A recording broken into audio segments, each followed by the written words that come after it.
Kwizera Emeline n'itsinda ry'abantu 8 be barakuranye itsinda rya WhatsApp ryitwa Rich Gang bakurikiranwe n'urwego rw'ubugenzacyaha RIB aho barindwi muri bo bafunzwe nyuma yuko bagize uruhare mu gufata no gusakaza amashusho abagaragaza bakora imibonano mpuzabitsina. Iryo tsinda ririmo abakobwa 6 n'abahungu 3 abafunzwe batawe muri yombi ku wa 17 Mutarama 2025.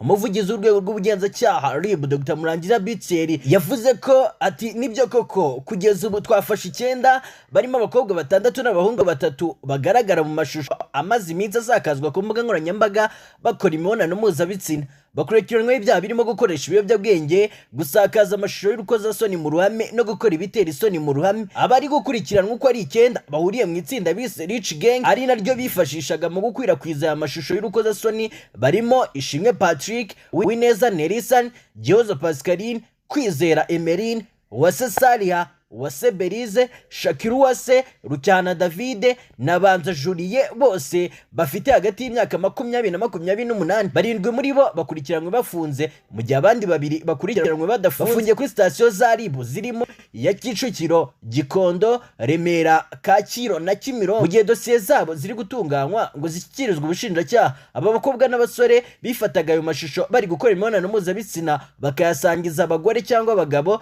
ndetse n'abadiaspora kugira babaha amafaranga bo ubwabo nibo bayifataga. Abafashwe barapimwe basanga bakoresha ibiyobyabwenge aho mu bapimwe basanga urumogi ku gipimo kiri hagati ya 55 na 275 mu gihe igipimo gisanzwe ari hagati ya 0 na 20. RIB ivuga ko urubyiruko rukwiye kumenya ko imbuga nkoranyambaga zitabireho gusakaza amashusho y'urukozasoni cyangwa se gukorerwa y'ibyaha. Murangira kera ati muri iyi minsi hari abantu biharaje gushinga imbuga nkoranyambaga za WhatsApp ugasanga barakwirakwiza amashusho y'urukozasoni. RIB irabasaba kubihagarika kuko itegeko rihana rifata imbuga nkoranyambaga zose nk'uruhame. Zenetive ifite amakuru ko hari andi amatsinda akorerwamo ibyaha nk'ibi harimo nk'iryitwa Kigali VIP Hooks Apps, VIP Online Sex, House Party Show aho bibera 24 hours, Group Sugar Mami z'abakire, VIP Online Chat Rwanda, Black Market Group, Honest VIP, Online Sex Chat n'andi. Bisobanura ko iperereza ry'ibanze ryagaragaje ko hari abantu bagize ubucuruzi bijyanye no gukwirakwiza amashusho y'ubwambure. Murangira ati ibi bintu bikwiye gucika kuko nta buzongera kwitwaza ngo amafoto ye yagiye hanze kuko harimo ubufatanyacyaha. Isobanura ko kandi hari abandi basigaye barahindutse abashyushya rugamba mu gusakaza ibibi byagaragaye ku bandi. Abo ngo usanga babwira abantu ngo niba ushaka agafoto cya video ya kanaka y'ubwambure nyandikira mu DM, ndetse ngo hari n'abatanga nimero za telefone. Iti ibi bifatwa nko kugambira gukora icyaha kandi birahanwa. Iperereza ryagaragaje ko ibikorwa byo gukwirakwiza amashusho y'ubwambure ababikora babishishikarizwamo na bamwe mu bagabo cyangwa abagore bubatse n'abatubatse babizeza amafaranga menshi.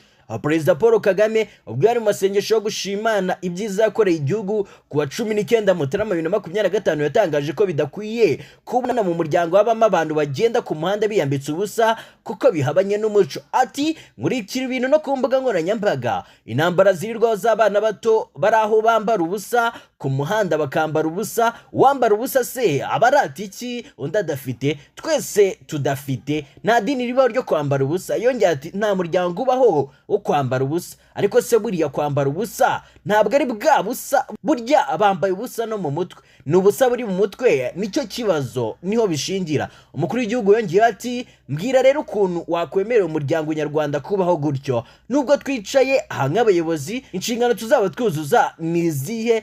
Tuzibaze ni izambika ubusa abanyarwanda. Abaregwa bakurikiranyweho icyaha cyo gukora ibitera isoni mu ruhame aho gihamijwe n'urukiko ahanishwa igifungo kitari munsi y'amezi 6 ariko kitarenze imyaka 2 icyo gushyira ahagaragara amashusho yerekeranye n'imikoreshereze y'ibitsina hakoreshejwe mudasobwa cyangwa urusobe rwa mudasobwa.